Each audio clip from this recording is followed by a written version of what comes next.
నన్ను బలపరచు క్రీస్తు యందు నేను సమస్తము చేయగలను. దేవుడు మన పక్షమునుండగా మనకి విరోధి ఎవడు? ఆమేన్, ఆమేన్. అపవిత్రత మనం తీసుకొని రాకూడదు.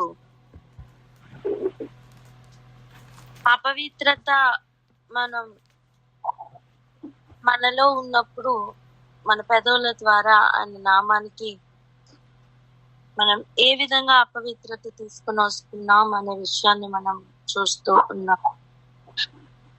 చూడండి, పరిశుద్ధుడు పరిశుద్ధుడు పరిశుద్ధుడు అని పలుకుతున్నారు అంటే శరాపులు వారి నోటిలో నుండి వస్తున్న ప్రతి మాట వలన ఆయనకి పరిశుద్ధత మాత్రమే అక్కడ వ్యాపిస్తుంది. ఆయన యొక్క పరిశుద్ధతను వారు ఉచ్చరిస్తున్నారు. ఇప్పుడు ఒక ఇద్దరు ముగ్గురు కలిసి ఒక వ్యక్తి ఇలా చేశారు అలా చేశారని మాట్లాడుకుంటున్నాం అనుకోండి. అప్పుడు ఆ చేసిన పని, అది మంచి పని కావచ్చు, చెడ్డ పని కావచ్చు, అది అపవిత్రమైన పని అనుకోండి. అప్పుడు అక్కడ ఏం వ్యాపిస్తుంది?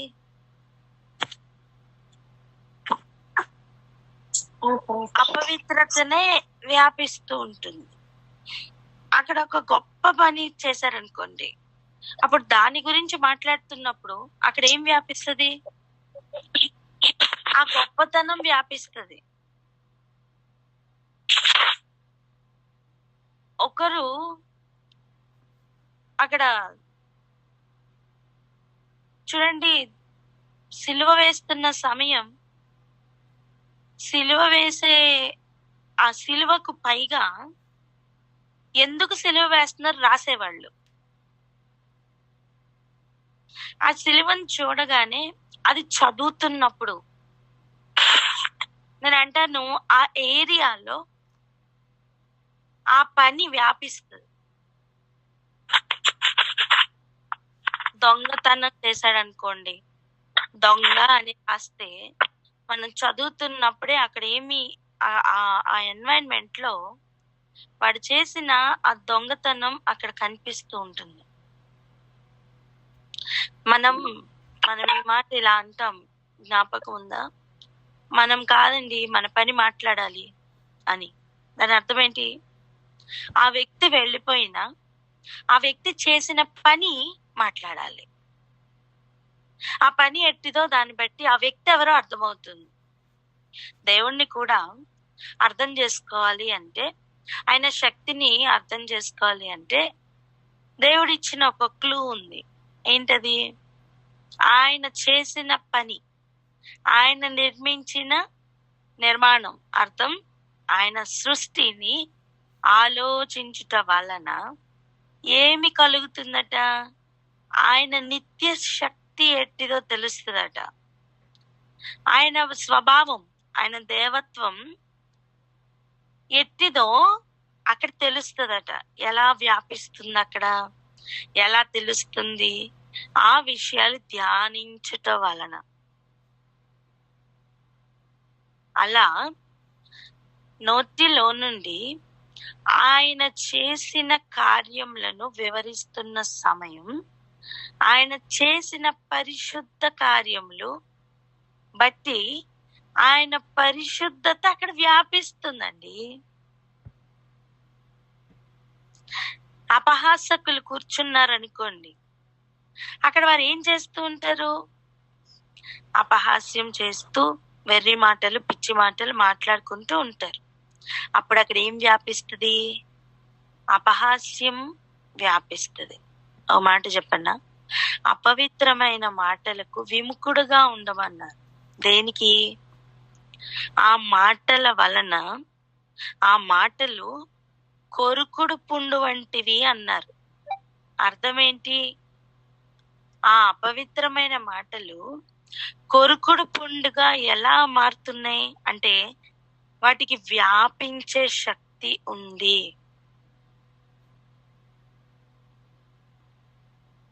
వాటికి క్రియ చేసే శక్తి ఉంది. అంతెందుకు, దుష్టుడి ఆలోచన చొప్పున నడవద్దు అన్నారు. అర్థమేంటి? ఆ ఆలోచన హృదయంలో ప్రోగ్రెస్ అవుతున్నప్పుడే దుష్టత్వం పెరుగుతుంది. ఎవరి ఆలోచన స్వీకరించి ఆ ఆలోచన ప్రకారం మనం నడుస్తామో వారి తత్వం మనలో పెరగడం ప్రారంభం అవుతుంది. నేను ఏమంటున్నానంటే, దేవాలయం మొత్తం శరాపులు నిండుకొని పరిశుద్ధుడు పరిశుద్ధుడు అని పలుకుతున్న సమయం ఆయన పరిశుద్ధత అక్కడ వ్యాపించి ఉన్నది. ఆమేనని చెప్తాం. ఆమేన్. ఎందుకు అనుదినం మనం కదులుతూ ఉన్నాం, మాట్లాడుతూ ఉన్నాం. మన పెదవుల ద్వారా మనం కలుగు చేసుకుంటున్న మాలిన్యం ఎట్టిదో మనకు గ్రహింపులోనికి రావాలి. మనం సత్యమును గ్రహించినప్పుడు, ఆయన సత్యము గురించి మాట్లాడినప్పుడు ఆయన యొక్క సత్యమే, ఆయన సత్య స్వరూపి అన్నారే, ఆ స్వరూపం అక్కడ వ్యాపిస్తది.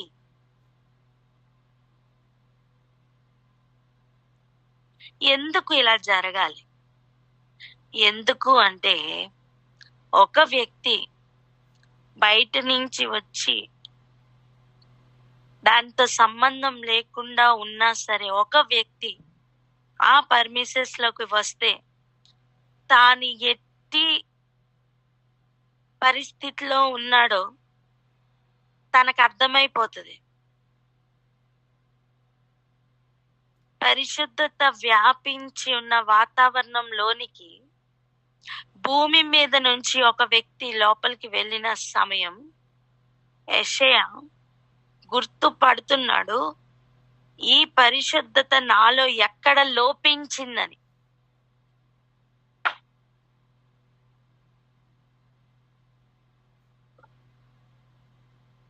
ఎంతమందికి అర్థమవుతుంది? ఒకరితో ఒకరు అబద్ధం ఆడద్దు అని చెప్తున్న సమయం, అబద్ధం ఆడుతున్న వాతావరణంలోకి అపవిత్రత ఎంటర్ అవుతుంది. ఆ అబద్ధపు మాటల వలన, ఆ అబద్ధం వలన మనకు మాలిన్యం కలుగుతుంది. అవతల నుంచి వచ్చిన అబద్ధం అయినా సరే యువతలకు వచ్చేసరికి అది కార్యం చేస్తుంది అంటున్నా నేను.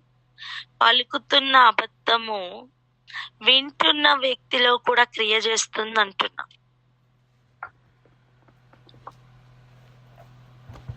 హలో, వినుట వలన విశ్వాసం పెరుగుతుంది అంటే దాని అర్థం ఏంటి? వింటున్న మాటలు నీ లోపల విశ్వాసంను పెంచుతున్నాయని కదా అర్థం. అప్పుడు అపవిత్రమైన మాటలు పలుకుతున్నప్పుడు మన చెవులు అవిశ్వాసమును పెంచుకుంటాయని కదా అర్థం. అపవిత్రతను పెంచుకుంటాయని కదా అర్థం. పెదవులలో నుంచి వస్తున్న, నాలికలో నుంచి వస్తున్న ప్రతి మాట యొక్క ప్రభావం శరీరం అంతా వ్యాపిస్తుంది, వాతావరణం అంతా వ్యాపిస్తుంది. ఇప్పుడు ఒక రూమ్ లో గ్యాస్ నిండుకుపోయిందండి, మనం లోపలికి వెళ్ళగానే స్మెల్ చూసాం గ్యాస్ అని. ముక్కు మాత్రమే స్మెల్ మనకి తెలియచేసింది, కానీ ఆల్రెడీ మన శరీరం ఇంటూ దట్ గ్యాస్, అంటే ఆ గ్యాస్ వ్యాపించి ఉన్న ఆ వాతావరణంలో మన శరీరం ఆల్రెడీ ఉంది. ఐడెంటిఫై చేసింది ఆ ముక్కు, అవునా కదా? ప్లీజ్ గ్రహించండి, అర్థమవుతుందా? ఒక వ్యక్తితో ఇంకొక వ్యక్తి సత్యం మాట్లాడుతున్నప్పుడు ఐడెంటిఫై చేస్తున్నది ఒక సెన్స్ ఆర్గన్, కానీ మనం ఆ వాతావరణంలో నించుంటాం.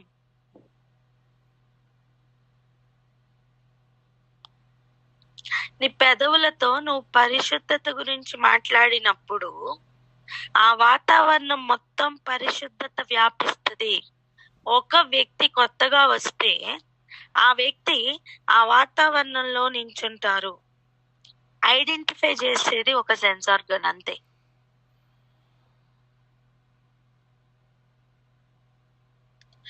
ఇప్పుడు ఒక వ్యక్తితో ఇంకొక వ్యక్తి మాట్లాడే ప్రతి మాటలో, ఆ నాలుకతో మాట్లాడుతున్న ప్రతి మాటలో ఒక పవర్ రిలీజ్ అవుతుంది.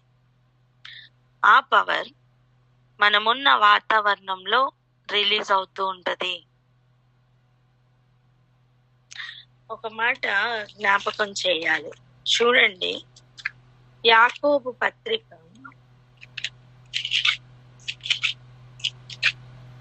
3వ అధ్యాయం తీయండి.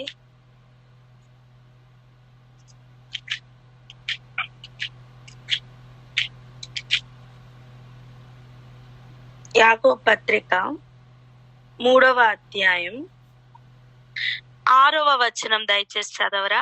6వ వచనం.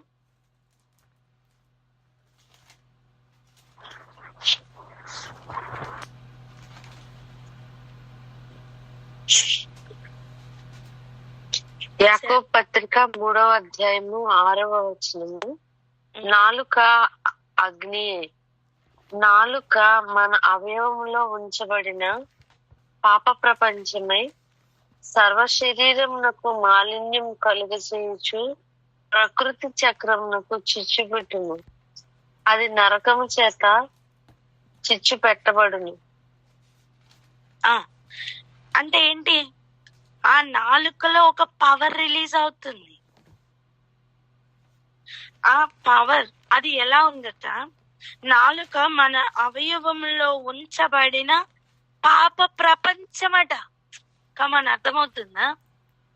ఇది నరకం చేత వస్తున్న అగ్ని చేత చిచ్చు పెట్టబడుతుంది. ఈ ఏరియాలో మార్పు రావాలి. ఈ ఏరియాలో ఏం జరగాలి తెలుసా? పరలోకపు అగ్ని చేత అది నింపబడాలి. నేను అంటాను, 120 మందికి మేడగదిలో జరిగింది అదేనేమో.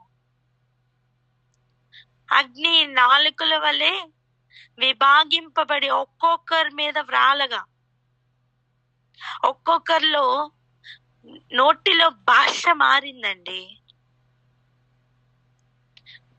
ఆ భాషలు, అన్య భాషల్లో వారు తిట్టట్లేదు. వాళ్ళు ఏం చేస్తున్నారు? అన్య భాషలు మాట్లాడుతున్నప్పుడు వారు ఏం చేశారో ఒకసారి చూడండి. అపోస్తల కార్యాలు 2వ అధ్యాయం 2 అన్య భాషల్లో వారు మాట్లాడసాగిరి. చూడండి 4వ వచనం ఒకసారి 3-4 చదవండి దయచేసి. అపోస్తల కార్యాల గ్రంథం అవునక్క, 3వ అధ్యాయం 2వ అధ్యాయం 3-4 వచనాలు. మరియు అగ్ని నాలుకల వంటి నాలుకలు విభాగింపబడినట్టుగా వారికి కనబడి వారిలో ఒక్కొక్కరి మీద వారలగా అందరూ పరిశుద్ధాత్మతో నిండిన వారై ఆత్మ వారికి వాక్శక్తిని అనుగ్రహించిన కొలది అన్య భాషలతో మాట్లాడసాగిరి. ఇప్పుడు చదవండి 11-12 వచనాలు. అపోస్తల కార్యాల గ్రంథం 2వ అధ్యాయము 11-12 వచనాలు. క్రేతీయులు, అరబీలు మొదలైన మనమందరమును వీరు మన భాషలతో దేవుని గొప్ప కార్యములను వివరించుట వినుచున్నామని చెప్పుకున్నది. అందరూ విభ్రాంతి నుండి ఎటు తోచక ఏదేమగునో అని ఒకరితో ఒకరు చెప్పుకున్నది. ఇక్కడ జరిగిన కార్యం చూడండి. పాప ప్రపంచమైన మన నాలుక, ఆ నాలుకలో ఒక గొప్ప మార్పు. హల్లెలూయా. చూస్తున్నారా? అయ్యా, నువ్వు వాళ్ళతో పాటు ఉన్నవాడివి కదా అని ఒక చిన్నపిల్ల అడుగుతుంటే జస్ట్ పండగకి ముందే, అంటే ఇది పెంతెకోస్తు పండగ. ఈ పెంతెకోస్తు పండగకు ముందే పస్కా పండుగ అప్పుడు పేతురు గారి పరిస్థితి ఏంటి? ఆ నాలుకతో నాకు తెలీదు, అర్థమైందా, నాకు తెలీదు అని చెప్పుతూ తనను తాను శపించుకోవడం స్టార్ట్ చేశాడట. దేంతో? నాలుకతో. ఒక చిన్న అవయవమే, అది పాప ప్రపంచంగా పనిచేస్తుంది.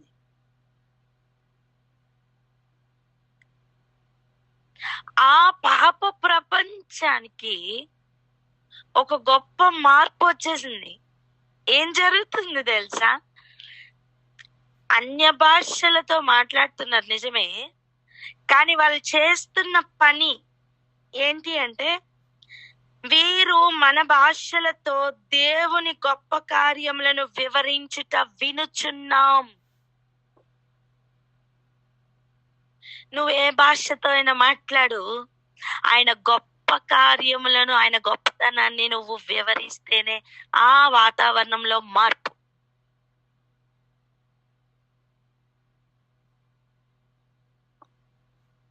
ఎంతమందికి అర్థమవుతుంది?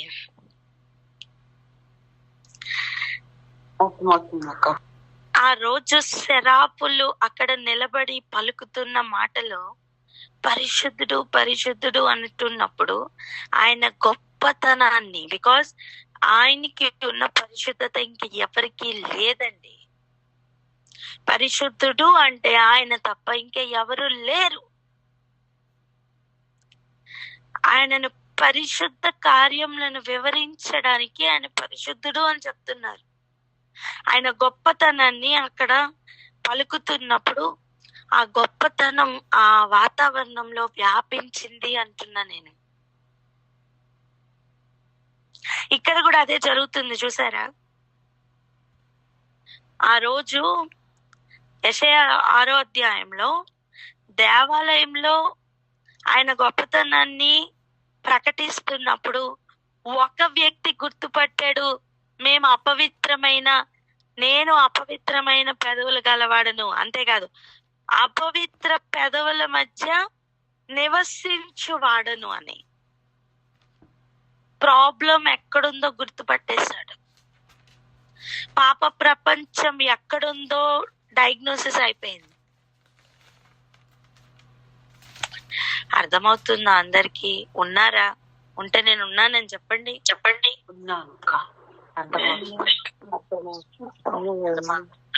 హల్లెలూయా, హల్లెలూయా. ఈరోజు ఆలోచిద్దాం, మన నోటిలో నుండి ఆయన గొప్పతనాలు బయటికి రావాలి. ఇదిగో మొదటి యోహాను పత్రిక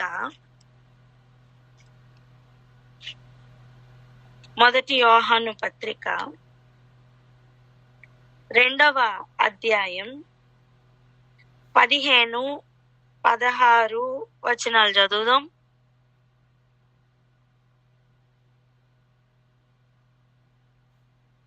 మొదటి యోహాను పత్రిక 2వ అధ్యాయం 15, 16 వచనాలక్క.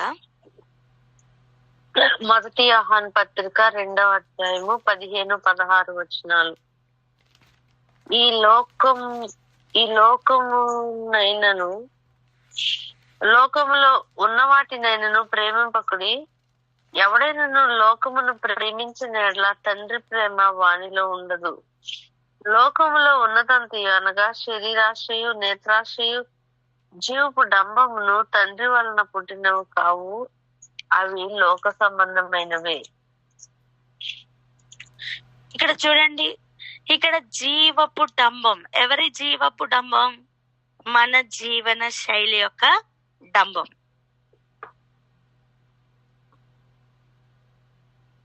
ఇది నోటి ద్వారా వ్యాపిస్తూ ఉన్నప్పుడు అక్కడ లోకము వ్యాపిస్తుంది. ఇంకొక మాటలో చెప్పాలంటే, డైరెక్ట్ గా చెప్పాలంటే, నువ్వు దేవుని గొప్పతనం వివరిస్తున్నప్పుడు అక్కడ ఆయన పవర్ వ్యాపిస్తూ ఉంటుంది.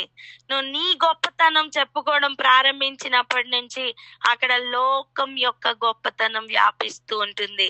దేవుని గొప్పతనం అంటే ఆయన పరిశుద్ధత వ్యాపిస్తూ ఉంటుంది. పరిశుద్ధ వాతావరణంలో అపవిత్ర కార్యములన్నీ తేటగా తెలిసిపోతూ ఉంటాయి.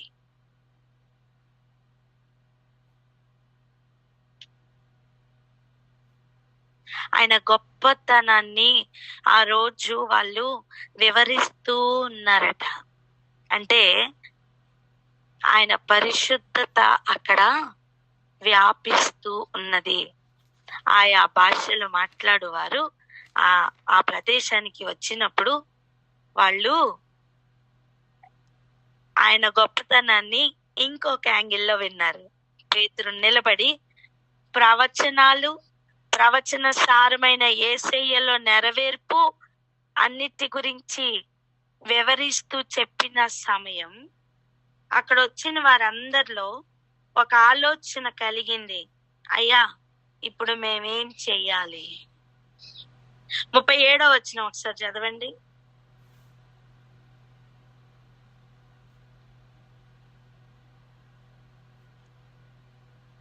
అపోస్తల కార్యాలు 2వ అధ్యాయం 37 చూడండి. వారు ఈ మాట విని హృదయములో నొచ్చుకొని, ఈ 2వ అధ్యాయం మొత్తం జరుగుతున్నప్పుడు వారి హృదయం ఏం జరిగింది? గుచ్చబడింది, నొచ్చుకుందండి. మన గొప్పతనం వినినంత సేపు మనకి జీవపు డంబం పెరుగుతూ ఉంటది. ఒక బెలూన్ ఇలా ఊబిపోతున్నట్టుగా మన జీవపు డంబం ఎలా ఊబిపోతూ ఉంటది. మీకు అర్థమైందని నేను చెప్పిన మాట? అదే మొదటి యోహాన్ పత్రిక ఆ నెక్స్ట్ వచనం చదవండి, 17వ వచనం. లోకమును దాని ఆశయు గతించిపోచున్నవి, దేవుని చిత్తమును జరిగించేవాడు నిరంతరము నిలుచును. లోకమును దాని ఆశయం ఎలా గతించబడుతుందో తెలుసా? ఆ ఊపిపోయి ఉన్న ఆ పెద్ద బెలూన్ ఒక్కసారి పిన్నితో గుచ్చండి, ఎలా ఉంటది? చెప్పండి, ఏమవుతుందో? డామని పేలి ఇంకా అక్కడేం ఉండదు, తుస్సుమంటది. అవునా? లోకము దాని ఆశ కూడా అలా గతించిపోతున్నాయి. అది గతించిపోక ముందే మన లోపల దాని ఆశ గతించిపోవాలి. ఆమేనని చెప్పరే? ఈరోజు లోకంలో ఉన్న జీవపు డంబం లాగా, ఆ బెలూన్ లాగా ఉబ్బిపోయి ఉన్న ఆ పూర్తి మనస్తత్వం ఒక్కసారిగా అలా పేలిపోవాలండి. ఎప్పుడైతే దేవుని పరిశుద్ధత వ్యాపిస్తుందో ఆ గుచ్చబడడం అనే అనుభవంలోనికి వెళ్ళడం సాధ్యం. ఆ నొచ్చుకునే అనుభవం ఏం చేస్తుందంటే ఆ లోకం ఇచ్చిన బూస్ట్ అంతా కూడా ఒక్కసారి పుస్సమంటది. అప్పుడు లోపల ఇక పాప ప్రపంచంలో మార్పు కలుగుతుంది, మనస్సులో మార్పు కలుగుతుంది. అందుకే చూడండి, ఒకసారి అపోస్తల కార్యాలకు వచ్చేయండి, 37వ వచనం. వారు ఈ మాట విని హృదయంలో నొచ్చుకొని, అర్థం పొడవబడి అని ఉంది కింద చూడండి, ఒకసారి ఫుట్ నోట్లు చూడండి ఏమనుందో. పొడవబడి అంటే ఏంటి? గుచ్చబడి, అంతే కదా. ఇప్పటి వరకు మేమే గ్రేట్ అనుకున్నాం. ఎలా? పస్కా పండుగను ఆచరించాం. ఎలా? ఈసారి ఉన్న పస్కా పండుగ సూపర్. ఎలాంటి సూపర్ పండుగ తెలుసా? ప్రపంచం మొదలైనప్పటి నుంచి, పస్కా పండుగ మొదలైనప్పటి నుంచి ఇంత గొప్ప పస్కా పండుగ ఎప్పుడు జరగల. ఎందుకు? బలిపశు యేసు ప్రభువే చనిపోయిన ఒక పస్కా పండుగ. చాలా గొప్పగా ఫీల్ అవుతున్నారు చంపిన వారు. అలా ఉన్న సమయం పెంతెకోస్తు పండగ వారు ఇంకా ఆచారాలతో ఇంకా బాగా దాన్ని ఆ వ్యవహారాలతో వాళ్ళు ఇంకా బాగా పాటిస్తున్నారు. అలాంటి సమయం వాళ్ళ ఆచారాలన్నీ కూడా రాంగ్ అని తేలిపోతున్న ఒక సమయం. వారు ఉబ్బిపోయి ఆ పండుగలో వాళ్ళంతా ఆనందంతో అలా తేలి ఆడుతుంటే సడన్ గా ఏమైందండి?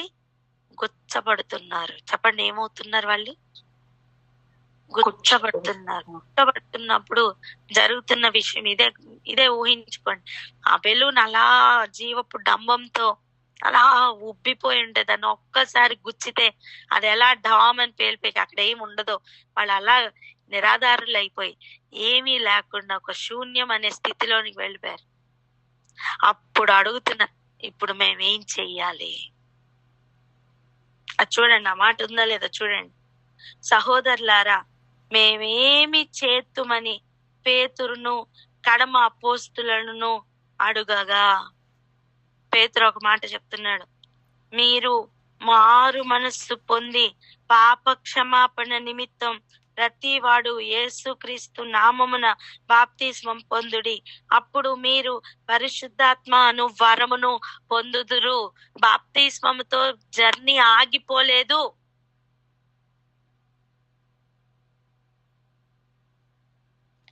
పరిశుద్ధాత్మ అనే వరం పొందినప్పుడు మనం ఆయనకి సాక్షులుగా ఉంటామట.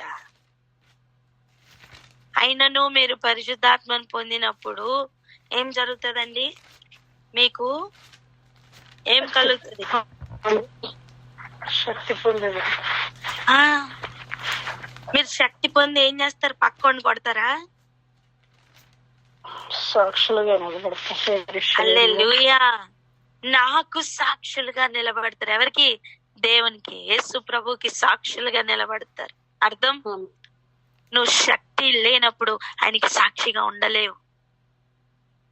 ఈ నాలుక నరకం చేత చిచ్చు పెట్టబడినదై, ఈ నాలుక శరీరం అంతటికి మాలిన్యం కలుగు చేస్తున్న మాటలతో, అపవిత్రమైన మాటలతో నిండుకొని ఉంటది.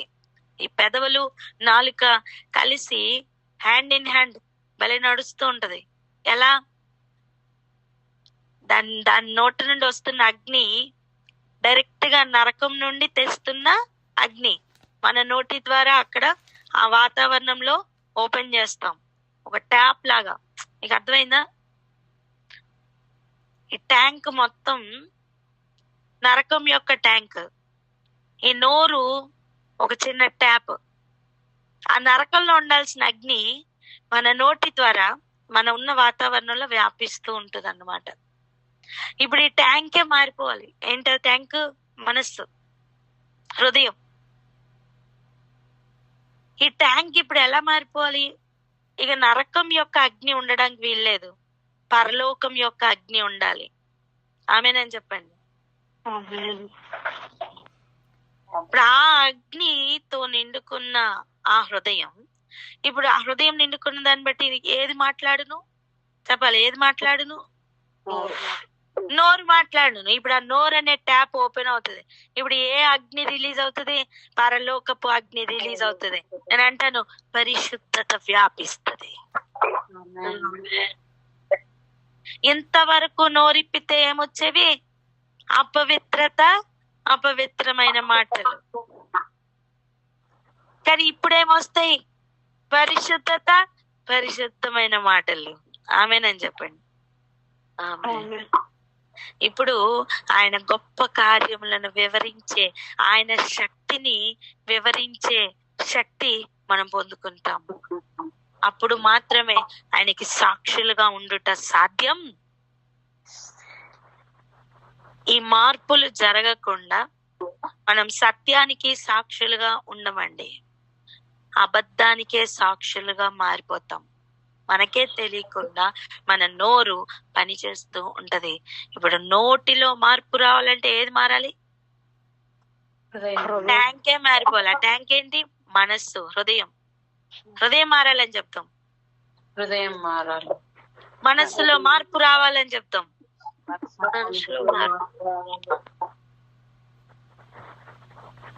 ఇంత మార్పు జరిగితే తప్ప ఆయన ఆజ్ఞలు మనం పాటించలేము.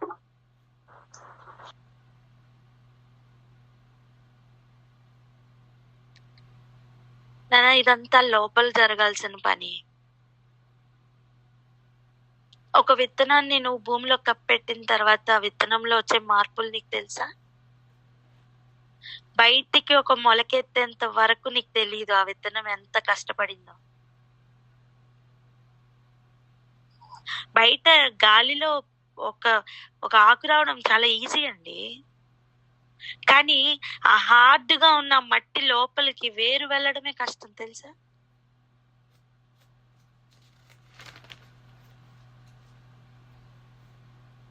ఆ మట్టిలో పనిచేయడమే కష్టం. అలా హృదయంలో ఆ వాక్యపు వేరు నాటుకోవాలి. అది బయటికి కనపడేది కాదంటున్నాను నేను, అది లోపల జరగవలసిన పని. మనస్సు మార్పు అనేది లోపల జరుగుతున్న కార్యం, అది బయట జరుగుతున్నది కాదు. ఆ మనస్సు మారితే తప్ప ఆయన న్యాయ విధులు మనం పాటించలేం, ఆయన కట్టడలు మనం పాటించలేం. ఈరోజు జరగాల్సిన పని ఏంటంటే ఆయన పరిశుద్ధత వ్యాపించి ఉన్న వాతావరణంలో మన అపవిత్రత ఎక్కడ ఉంది అనే ఒక డయాగ్నోసిస్ మనకు జరగాలి. ఆ రోజు ఒక్కడై ఉన్న యేషయాకు జరిగింది. 3,000 మందిగా వచ్చిన అన్య భాషలు లేదా ఇతర భాషలు మాట్లాడుతూ అక్కడక్కడ చెదిరిపోయి సెటిల్ అయిపోయిన ఇశ్రాయేలీయులకి ఆ రోజు జరిగింది. శరాపులందరూ కలిసి ఆయన పరిశుద్ధతను గురించి మాట్లాడుతున్నప్పుడు ఒక్క వ్యక్తిలో మార్పు కలిగింది. 120 మంది కలిసి ఆయన గొప్పతనాన్ని వివరిస్తున్నప్పుడు 3,000 మందిలో మార్పు వచ్చింది. ఆమె నేను చెప్పరే. ఇప్పుడు మనలో మార్పు వస్తే నేనంటాను 127 సంస్థానాల్లో మార్పు కలుగుతుందండి.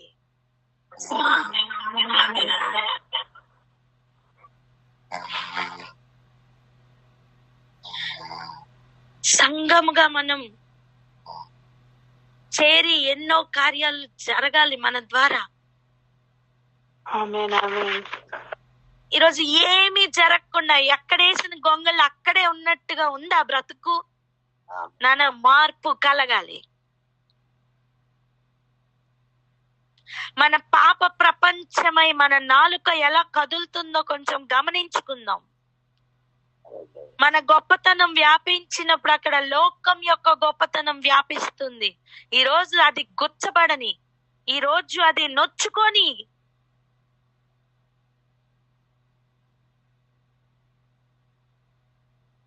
అది గుచ్చబడకపోతే, అది నిరాకారంగా మారకపోతే మనలో ఏం చెయ్యాలి అనే ఒక ప్రశ్న రాదు. నేను అంటాను, పాపముతో నిండిపోయి పాప ప్రపంచంతో నిండిపోయిన ఆ బెలూన్ గుచ్చబడాలి. చెప్పండి నా మాట. పాప ప్రపంచంగా నిండిపోయిన ఆ బెలూన్ గుచ్చబడాలని చెప్పండి. ప్రపంచంగా నింపబడిన ఆ బెలూన్ గుచ్చబడాలి. ఆమేన్. అప్పుడు మాత్రమే నేనేం చెయ్యాలి అనే ప్రశ్న లోపల స్టార్ట్ అవుతుంది. అక్కడ నించున్న వారు ఎవరండి? ఆ 3,000 మంది ఎవరు? అన్యులా?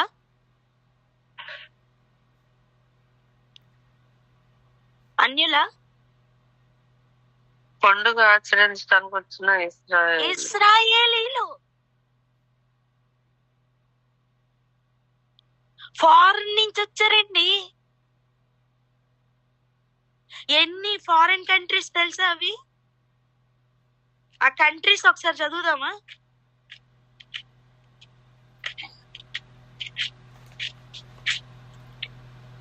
అపోస్తల కార్యాలు 2వ అధ్యాయం చదవండి అక్క. 11వ అపోస్తల కార్యాలు 2వ అధ్యాయము 11వ ఇక్కడి నుంచి చదవండి. క్రేతీయులు 9 2వ అధ్యాయము 9వ నుంచి, పార్తీయులు, మాదీయులు, ఎలామీలు, మెస్పతోమియ, యూదయ, కప్పదొకియా, పొంతు, ఆసియా, ఫ్రుగ్లియా, పొంపులి ఐగుప్తు అను దేశముల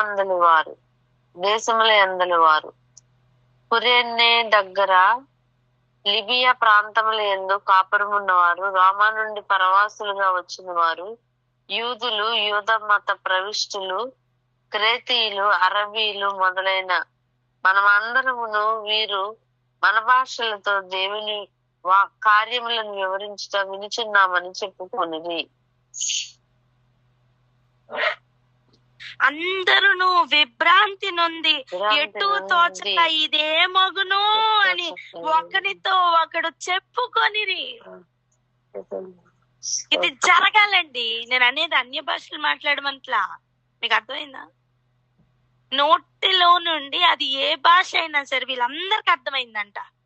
ఇన్ని భాషలు వాళ్ళు అక్కడ ఉన్నారు కనుక అన్ని భాషలు అక్కడ విడుదలయ్యాయి అంటున్నా నేను. అన్ని భాషల్లో ఆయన గొప్పతనాన్ని వివరించే నాలుకలు అక్కడ తయారయ్యాయి.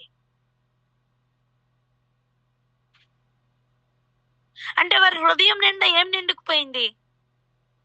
ఆయన గొప్పతనం నిండిపోయింది. ఈ బెలూన్ మొత్తం మారిపోయింది అంటున్నాను. మన గొప్పతనం కాదు, ఆయన గొప్పతనం నిండిపోయింది. నోరు ఇప్పితే చాలు ఎదుటి వ్యక్తికి ఆయన గొప్పతనం అర్థమయ్యే లాంగ్వేజ్ వీళ్ళలోకి వచ్చేసింది. అమ్మా ఒక మాట అడగనా, మోగోళ్ళు ఏ భాషతో మాట్లాడుకుంటున్నారు? సైగల ద్వారా కూడా గొప్పతనం వ్యాపిస్తుంది అంటున్నాను.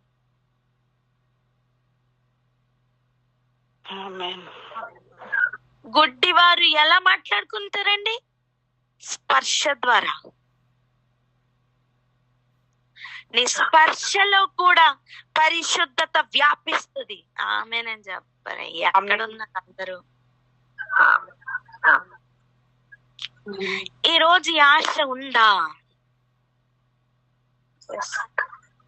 కమాన్. నోటి మాటలో ఆయన పరిశుద్ధత బయటికి రావాలి. కంటి చూపులో ఆయన పరిశుద్ధత బయటికి రావాలి. నువ్వు అడుగు పెడుతున్నావా, నీ ఫుట్ ప్రింట్స్ లో కూడా ఆయన పరిశుద్ధత అక్కడ ఫుట్ ప్రింట్స్ లో కూడా రిలీజ్ అయ్యి నువ్వు కదిలి వెళ్ళిపోవాలి. నీ చేతులు తాకితే ఆ ఫింగర్ ప్రింట్స్ లో ఆ పరిశుద్ధత వ్యాపించాలి. ఆ పరిశుద్ధత కాదు, ఆ పరిశుద్ధత.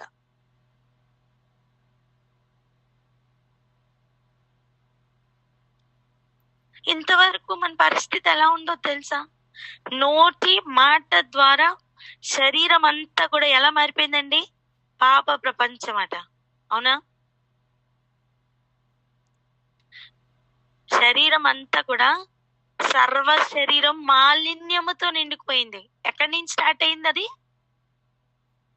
నోటి మాటలో నుంచి బయటకు వచ్చింది. స్టార్ట్ అయింది ఎక్కడ? హృదయంలో నుంచి. డయాగ్రామ్ వేసుకోండి ప్లీజ్. హృదయం ఒక పెద్ద ట్యాంక్, అందులో నుంచి నోరు ఒక ట్యాప్. ఓకే, ఇప్పుడు ఆ హృదయంలో ఒక హృదయం నరకం రాయండి. మారు మనసు పొందిన తర్వాత ఆ హృదయం పరలోకం రాయండి.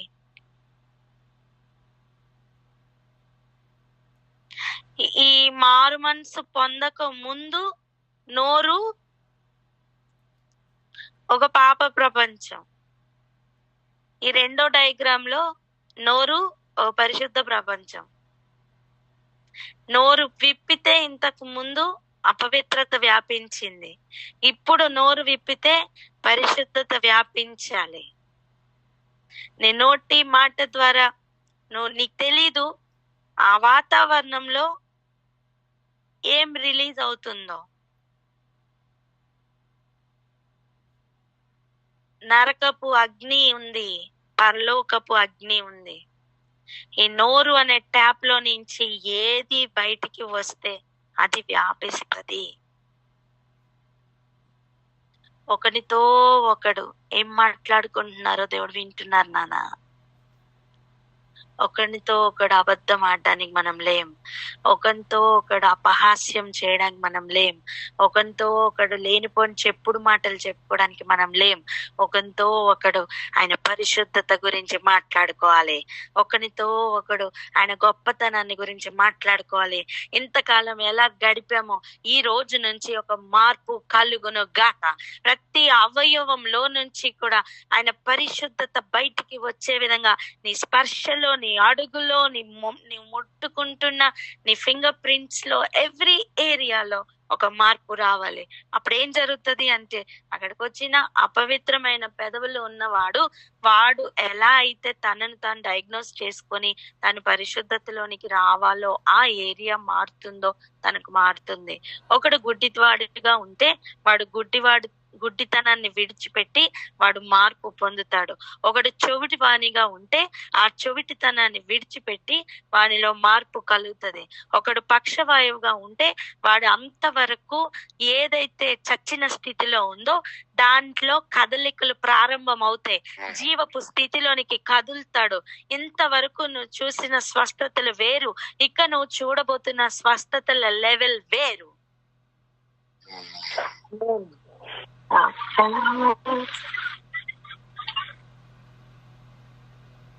చెవిటి వాడిని తిట్టవలసిన అవసరం లేదండి. చెవిటి వాడిని తిట్టవలసిన అవసరం లేదు. చెవిటి వాడికి చెవుడు వదలాలి అంటే మార్పు మనలో రావాలి. ఆమేనని చెప్పండి. గుడ్డివానికి చూపు రావాలి అంటే మార్పు మొట్టమొదటిగా పేతురులో వచ్చింది, అపోస్తుల్లో వచ్చింది.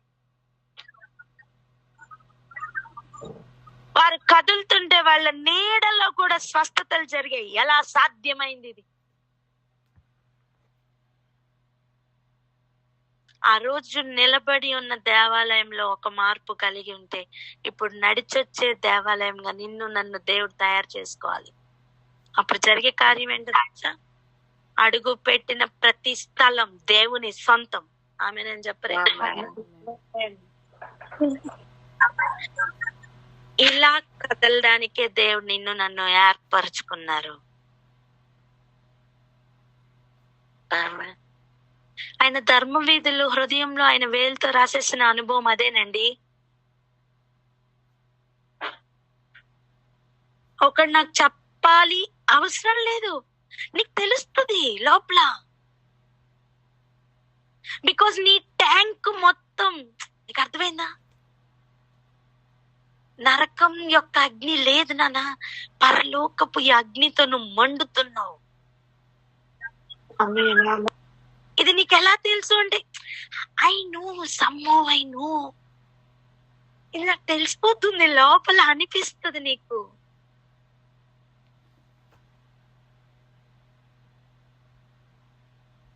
ఆయన ధర్మవీరులు ఆయన వేలుతో హృదయంలో రాస్తారట.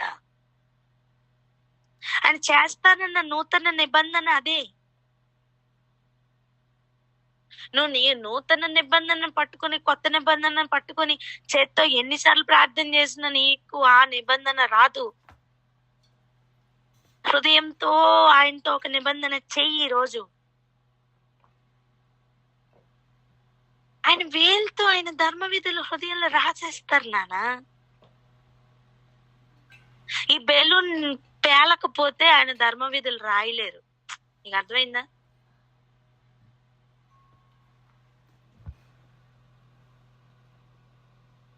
రెండు ఒక హృదయంలో నుంచి రావంటున్నా నేను. నరకపు అగ్ని, పరలోకపు అగ్ని రెండు ఒక దాంట్లో నుంచి వస్తాయా? రావు. ఏదో ఒకటే వస్తుంది. ఈరోజు మనం దేంతో నింపబడాలో అర్థం చేసుకుందాం. ఇక్కడ ఆగి ఒక చిన్న ప్రార్థన చేద్దాం. ఎవరైనా ప్రార్థన అందుకోండి.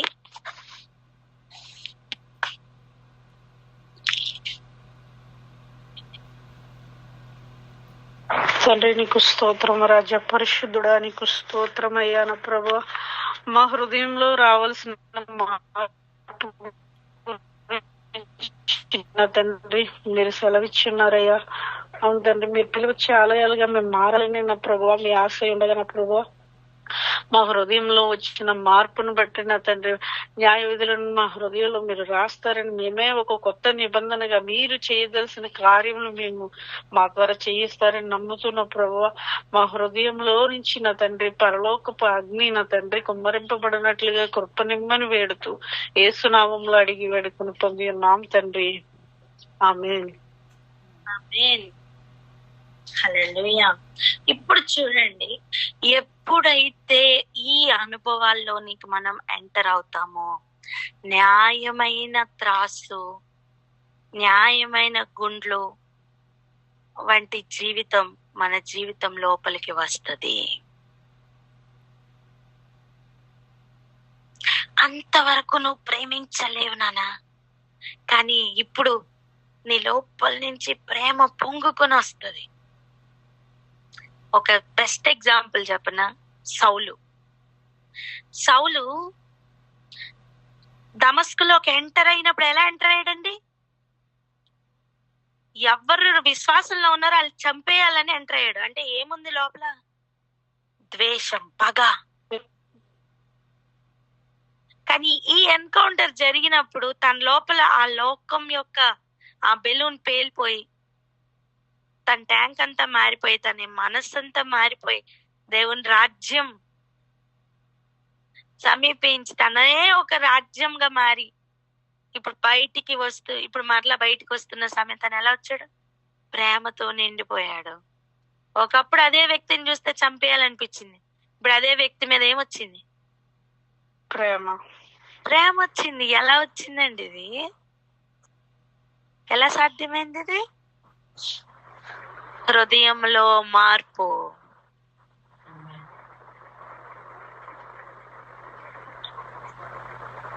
నేనంటాను, ఒకప్పుడు తనతో పాటు బయలుదేరిన సైనికులు ఉన్నారే, ఇప్పుడు రిటర్న్ లో సైనికులు ఎవరు తెలుసా?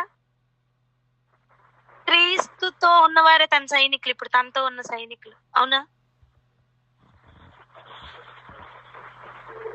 ఒకప్పుడు తాకీదులు, సంతకాలు ఎవరి దగ్గర నుంచి తెచ్చుకున్నాడు? యాజకులు, ప్రధాన యాజకుల దగ్గర నుంచి. ఇప్పుడు సంతకాలు పరలోకం నుంచి. అప్పుడు ఆజ్ఞలన్నీ ఈ లోకపు మత ప్రవిష్టుల దగ్గర నుంచి. ఇప్పుడు ఆజ్ఞలన్నీ డైరెక్ట్ గా దేవుని యొద్ద నుంచి. ఎలా మారిపోయాడండి? ఎలా మార్పు వచ్చింది? ఎలా మార్పు వచ్చింది? చెప్పండి. ఎలా మార్పు వచ్చిందని. ఎలా మార్పు వచ్చింది? హల్లెలూయా. అర్థమైందా? మనలో కూడా అట్టి మార్పునే దేవుడు కోరుకుంటున్నాడు.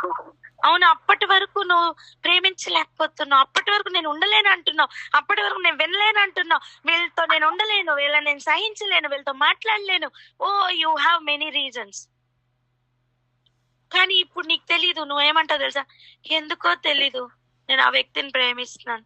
ఎందుకో తెలీదు, నాకు ఈ వ్యక్తి కావాలి. ఎందుకో నాకు తెలీదు, దేవుని రాజ్యం కోసం నిలబడాలి. ఎందుకో తెలీదు, నేను ఇంతవరకు నిలబడలేను, కానీ ఇప్పుడు నిలబడాలి.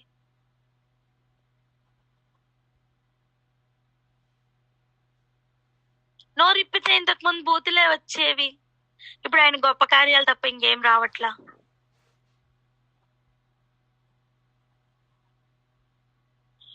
నాయనా, నువ్వు ఆయన గొప్పతనాన్ని వివరిస్తూ వెళ్తున్న ప్రయాణంలో కూడా అపవాది ప్రయత్నం చేస్తూ ఉంటాడు.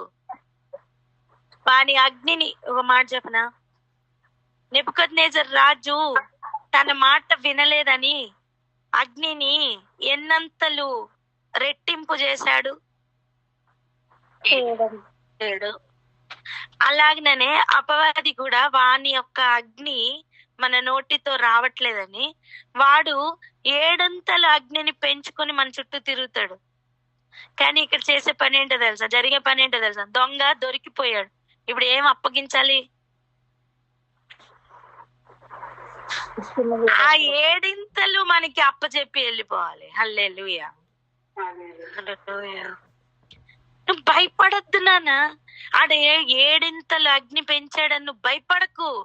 నీలో నుంచి పరిశుద్ధత వ్యాపించని ఆమేన్. నీ నోటి మాటలో పరిశుద్ధత, ఆయన గొప్పతనం బయటికి రాని.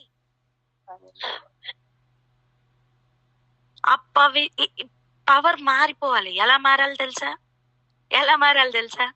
చూడండి, శరాపులు ఎంతమంది ఉన్నారో మనకి లెక్కలేదు, తెలీదు, అవునా? అంతమంది శరాపుల మధ్యలో ఒక్క అపవిత్రమైన పెదవులు గలవాడు మార్పు పొందాడు. కానీ అపవిత్ర జనములైన 120 మంది 3,000 మందిలోనికి ఎంటర్ అయి మార్పు తేగలిగినప్పుడు,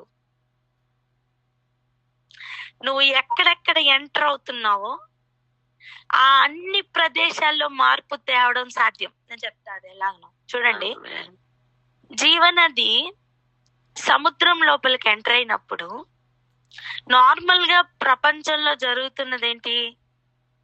ఆ నది నీళ్లు ఉప్పుగా మారిపోయి సముద్రంలో కలిసిపోద్ది. జీవనది లెవెల్ అది కాదు. జీవనది ఎక్కడికి వ్యాపిస్తుందో ఆ సముద్రపు నీళ్లు మంచినీళ్ళు అవుతాయట. ఆమేన్. సూపర్ న్యాచురల్ థింగ్స్ అక్కడ సాధ్యం అవుతుంది. నువ్వు ఇలా తయారయ్యి వ్యాపించు, నువ్వు వెళ్ళు, నువ్వు కదులు, నువ్వు నడువు, నువ్వు పలుకు, నువ్వు తాకు, ఆ ఏరియాలో మార్పు కలగడం ప్రారంభం. ఆమేన్. ఆమేన్. అంతవరకు నువ్వు ఏ జనుల మధ్యలోకి వెళ్తే ఆ జనులతో కలిసిపోయావు. ఇప్పుడు లెవెల్ అది కాదు. చెప్పండి, ఇప్పుడు లెవెల్ అది కాదు అని. ఇప్పుడు లెవెల్ లెవెల్ అది కాదు. ఒక మాట జ్ఞాపకం చేయనా? అపవిత్రమైన జనుల మధ్య నేను బ్రతుకుచున్నవాడను అని అన్నాడు అంటే, నేను నివసించువాడను అని యెషయా అన్నాడంటే తనకు ఒక గ్రహింపు ఉంది. ఇప్పుడైతే నేను పరిశుద్ధ పెదవులు కలిగిన వారిని నేను చూస్తున్నా, పరిశుద్ధత వ్యాపించి ఉన్న వాతావరణంను నేను గ్రహిస్తున్నా. నేను ఇప్పుడు ఉన్నాను, తాకాను, చూశాను, నా పెదవులు ఇప్పుడు మారాయి. కానీ నేను రిటర్న్ వెళ్ళాలి. ఎక్కడికి? అదే అపవిత్ర జనుల మధ్యకు వెళ్ళాలి. అవునా? దేవుడు ప్రకటించుటకు తన నోట మాట పెట్టారండి ఆ రోజు. ఆమేన్. ఆయన నోటి మాటతో నింపి పంపించారు. ఇప్పుడు చెప్పండి, అపవిత్ర జనుల మధ్యకు తను వెళ్ళి పలికినప్పుడు అది వ్యాపించిందా లేదా? వ్యాపించింది. నేను అంటాను, ఆ పవర్ ఇప్పటికీ కూడా ఉంది కనుకనే యెషయా గ్రంథం మనం చదువుకుంటున్నాం. ఆమేన్. ఆమేన్. ఆమేన్. ఆమేన్. ఆమేన్. ఎగ్జాక్ట్ గా అలాగనే ఈ 120 మంది నోట నుండి వచ్చిన మాట ఆ 3,000 మందిలోనికి వెళ్ళడం సాధ్యమైతే,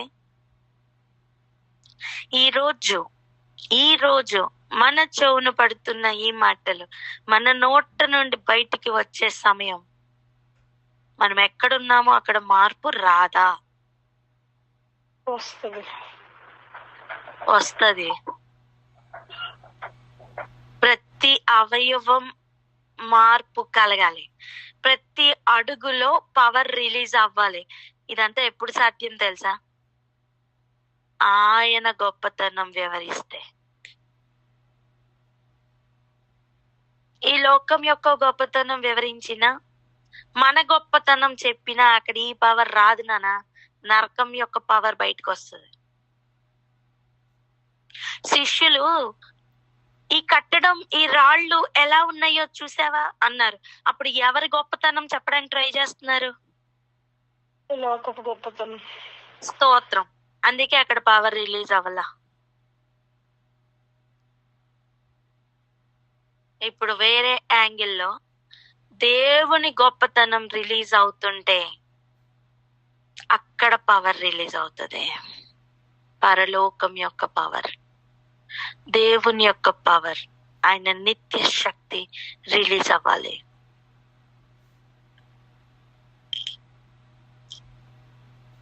ఇప్పుడు ఆయన మాట వినట సాధ్యం అవుతుంది నాన్న.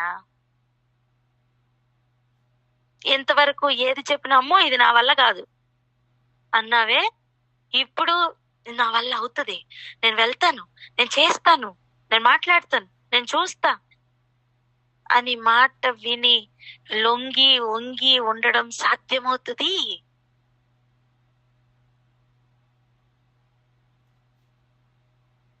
దేవుడు అటువంటి ఒక న్యూ జనరేషన్ కావాలని ఆశపడుతున్నారు.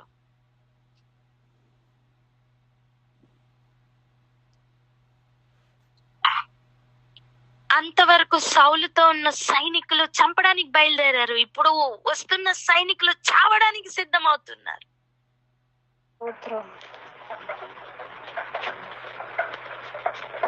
నువ్వు మారితే నీతో పాటు ఉన్న వారిలో మార్పు కలుగుతుంది. నేను ఎంత చెప్పినా వినట్లేదండి అనే మాట ఉండదు. ఒక్క మాట 3,000 మందిని మార్చిందా? నీ ఒక్క మాట కూడా నీ చుట్టూ ఉన్న 30 మందిని మార్చలేదా? మార్చుతుంది. ఆమేన్. సో ఒక్కొక్కరిలో మార్పు మన లోపల నుంచే రావాలి. మనలో రావకుండా మన వాతావరణంలో మార్పు రాదు. మన వాతావరణంలో మార్పులు తీసుకుని వచ్చేది ఎవరు? మన నాలుక. మన సర్వ శరీరానికి మాలిన్యం కలుగు చేసే పవర్ ఉన్న అదే నాలుకను దేవుడు సర్వ శరీరంకు రక్షణ తీసుకుని వచ్చే నాలుకగా మార్చబోతున్నారు. ఆమేన్. చివరిగా ఒక్క మాట, అపోస్తలుల కార్యాలు 2వ అధ్యాయం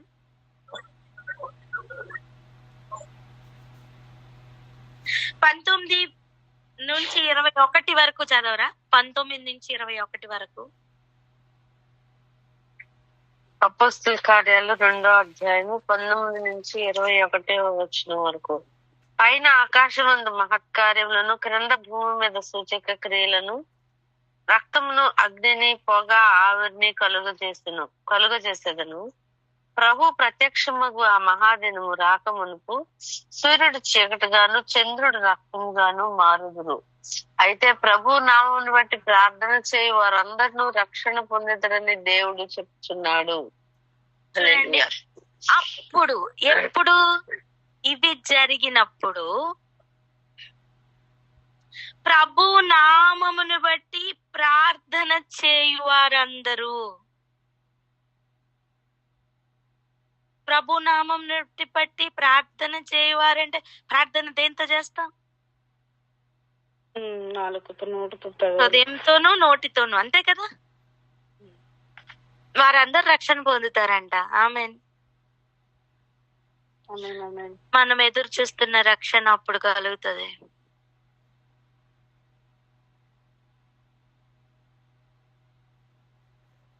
చెప్పండి, మనం ఎదురు చూస్తున్న రక్షణ అప్పుడు కలుగుతుంది అండి. రక్షణ అప్పుడు కలుగుతుంది. సో ఇప్పుడు మనం ఏం చేయాలి? ప్రభు నామంను బట్టి ఏం చేయాలి? ప్రార్థన చేయాలి. ఆమేన్. ప్రార్థన చేయుటకు నిన్ను నన్ను దేవుడు ఎన్నుకున్నారా? దాని అర్థం రక్షింపబడుటకే. ప్రార్థన చేద్దామా అక్క? Hallelujah. Thank you Jesus. Thank you lord.